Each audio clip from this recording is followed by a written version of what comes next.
I'm going to explain an idea that every child should learn before they go to school. Yet most people go through their lives never really understand it. I'm going to explain an idea that will help you learn and understand and apply every single piece of information, knowledge, and insight that you'll get from all the fantastic speakers that you'll be listening to for the rest of today or any other day. An idea that will take what you learn to a whole new level. I'm going to explain an idea that is so transformative, yet so simple, that has the power to completely transform your life. By a show of hand, how many of you know someone in your life that is in great shape, that's very fit, yet doesn't even try to stay in shape at all? Put up your hand if you know those people. Yeah, don't you just hate those people? and how many of you know someone in your life that, maybe a couple that's been together 2, 3, 5, 10 years, 20 years, but they still have that spark, they still have that connection, and they're still very much in love? Put your hand if you know a couple like that. Yes? And on the other hand, how many of you know couples who have been together maybe just a couple of years, and yet they want to strangle each other? Put your hand if you know someone like that. Nice. I see a couple of ladies elbowing their spouse. That's very nice. That's very nice. And this isn't even my idea, and it's not a new idea, but it's something that I've become aware of. Dr. Maxwell Maltz, around 1960, said it was the greatest psychological discovery of his generation. And that's the concept of self-image. You see, you and I, we have an image of ourselves. It's how we see ourselves. When you look in the mirror, there's a reflection coming back from the mirror. That's the reflection of your physical being. But that's not how you see you. Instead, you see you in your mind. You see you in your mind. If you're wondering, well, then what kind of self-image do you have? It's very simple. All you have to do is look at the very aspects of your life. Take a look at the results you're getting, possibly your relationships, your body, your income, the position you hold at work, the business you operate in, your personal appearance. All these things are the results of the outer expressions of your inner self-image. Now, so why great ideas alone are not enough? Why great ideas alone are not enough to change our lives? You see, one of the great mistakes that most people make is they're attempting to change their body, they're attempting to change their relationship, they're attempting to change their income, their finance. They're attempting to change something outside of themselves instead of changing something that's inside with themselves. Some people see themselves as conservative and safe. Are they going to do anything crazy? Are they going to go bungee jumping or skydiving? No, unless you're drunk or something like that. So you're not going to do anything crazy or act nuts unless you're drunk. Now, you might say it's the alcohol, but really it's just you finally getting permission to be yourself. The alcohol is just an excuse. If you are playful, if you're fun, if you're outrageous, you're going to talk differently, you're going to move differently, you're going to dress differently. Maybe in a red suit. And you're going to do things differently. And there's no right or wrong, but most of us have trapped ourselves in an old self-image and never really update who we are today. So then when you go and learn a new skill, when you go learn a new ability, a new idea, but we're stuck in this self-image, this is who I am, and that's why we never surpass it. Let me give you a metaphor. This will make sense for you. Let's say in this room that we set the thermostat at 70 degrees. Let's say that 70 degrees is a metaphor. It's a what? Metaphor for your comfort zone, which is also known as your self-image, your comfort zone. And most people have goals that are larger, they are more than their self-image. And that's why most people don't get to their goals unless they alter or expand their self-image. So 70 degrees is your comfort zone. 70 degrees is your body. Not your goal, not where you want to be eventually, but what you're comfortable with. 70 degrees is the amount of love and passion and connection you have in your personal intimate relationship. Again, not your goal, but what you live with regularly. 70 degrees is the amount of money that you need to make to be comfortable. not your goal, what you're comfortable with.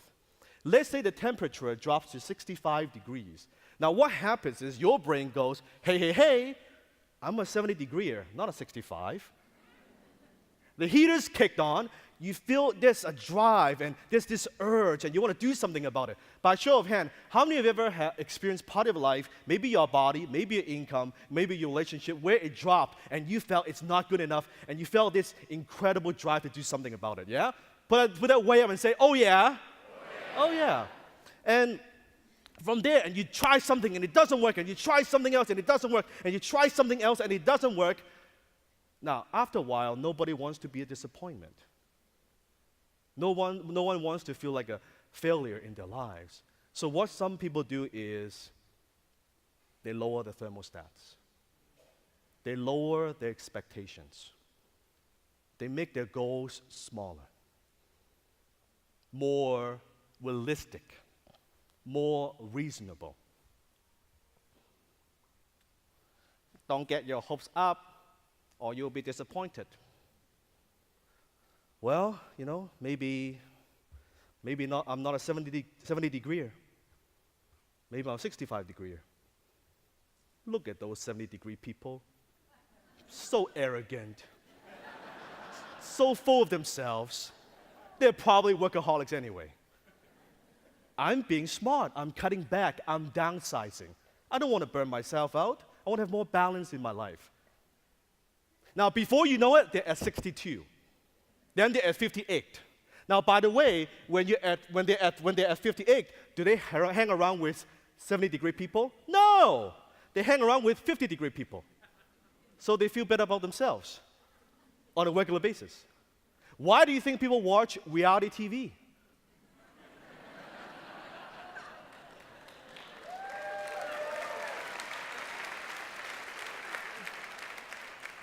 You know what? I thought my life is a mess. But look at these people on TV.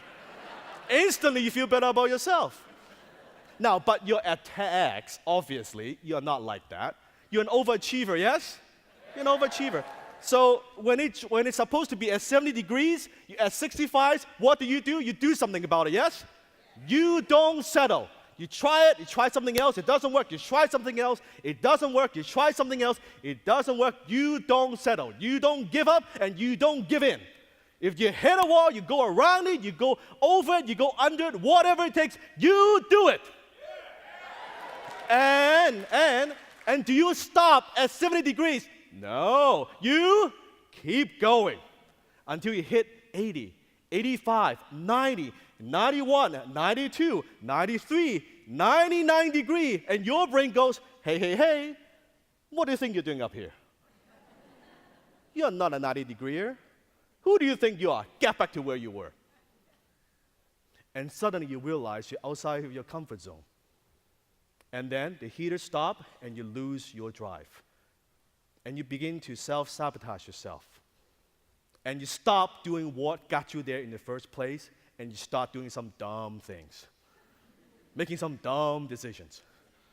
Until you get back to exactly where you think you deserve to be. Now, how many of you, I'm sure none of you have done this, but how many of you have seen other people sabotage themselves? Yeah, I thought so. You see, the strongest force in human personality is the need to remain consistent with how we see ourselves. The strongest force in human personality is the need to remain consistent with how we see ourselves. So the image that we hold of ourselves controls our successes and our failures, and also impacts every single area of our life. Let's say you have a self-image of someone who's overweight, and you don't want to talk about it, and you don't want anyone else to talk about it either. But until one day you just, you know what? I'm gonna make a change. I'm gonna do something. I want to lose weight because I'm tired of being single. It's always good to have that extra motivation. And you go on a diet, and you go join a gym. Not that you'll go, but you join a gym. And you go on a diet, and what happens? You start to lose weight. Why? Because you're starving yourself. You don't eat anything white. You don't eat anything sweet. No more chocolate, no more candy, no more French fries, no more soda, because you believe they make you fat. But that's not what makes you fat. It's the self-image that makes you fat. You see, when a person who's overweight goes on a diet without altering their self-image, any weight loss will be temporary. That's why you see people gain and lose a ton in their lifetime. Look at Oprah. See, whatever you lose, you're automatically programmed to find whatever that is lost. When you step on the scale, when you start to lose weight, you look at the scale, that's not really me. Not consciously, but subconsciously. That's not who I am. I don't deserve this. And then, bam, you put the weight right back on. Now, everybody go ahead, touch your chin. Just go ahead, touch your chin. Everybody say, isn't that interesting? We become self-prisoners of our own self-image. We become self-prisoners of our own self-image. Years ago, I met Mike. And Mike is a very good friend of mine, fit, healthy, family man, very successful guy. And Mike had a habit of getting up 6 a.m. in the morning, and he would run for an hour. He would run for an hour. And sometimes when we travel together, we'll get to the hotel quite late. But it doesn't matter, he would get up at 6 a.m. in the morning, and he would run for an hour. And it didn't matter where we were. It didn't matter the time zone. If it was raining, he would run indoor on a treadmill, even in the parking lot if necessary. And in fact, he never, ever missed a single day in 11 years. Now, during that time, sometimes he was sick. Sometimes there was an emergency, but he never, ever missed a single day. And one day I couldn't help, and I said, Mike, how do you develop such discipline? What gives you this kind of motivation to get up 6 a.m. in the morning and run? Like, what is your secret? He simply said, Dan, I'm a runner, so I run. I'm a runner, so I run. See, the source of Mike's motivation didn't come from his self-discipline. It didn't come from his willpower. It came from the self-image of himself as a runner. As a runner. Here's a simple truth. We all act consistent with who we believe we are. We all act consistent with who we believe we are. So why great ideas alone are not enough to succeed? Why don't we do things that we know deep down that are good for ourselves and good for others? By show of hand, how many of you know someone who is a smoker but wanting to smoke because they know that it's not good for them and it's not good for their family? Put up your hand if you know someone like that. Yes. Let me give you a very simple strategy. Foolproof method, 20 years of research, guaranteed to work. You ready? Yeah. Here we go. Stop putting that cigarette in your mouth and lighting it. Duh. See, you smoke because you're a smoker.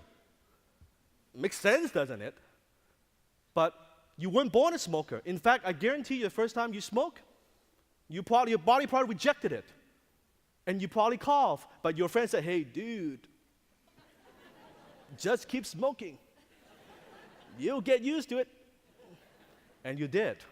Eventually, the coughing stopped.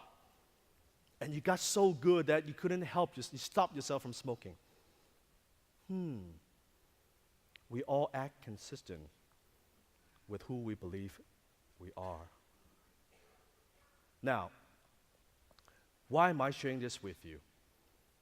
See, we all know what it takes to change and transform and better our lives. The how-to is usually not that complex. It's not that complex, but that's the first place that everybody looks. It's the human nature. If I want to lose weight, how do I do it? I want to grow my business, how do I do it? How do I do it? If there's any gift that I came by to give you today, and is to remind you what you know deep down already and do something about it. Because today you'll get some amazing, spectacular ideas. You'll be entertained, you'll be informed, you'll be inspired. But instead of saying that, you know what? That's interesting. Promise yourself that you would just take one idea, just one idea, and apply it in your life. Do one thing that you don't normally do. Just one. Your mind would go, oh, I don't do this. I just did it. Maybe I could do this. Maybe I'm more. Who knows? Right there, you start to alter and expand your self-image. My mentor said to me years ago, something I'll never forget. He said, Dan, hell on earth is meeting the man or woman you could have been. Hell on earth is meeting the man or woman you could have been. So while you're listening to other speakers, go ahead, put up your right hand, please. Touch your heart. Ask yourself 3 questions. Who do I have to be to dream again? And who do I have to be to live the life I want? And who do I have to be to produce the results I want? Yes, that's the question. Who do I have to be to produce the results I want? When you have the answers to these questions, you will have the key to make your great ideas succeed.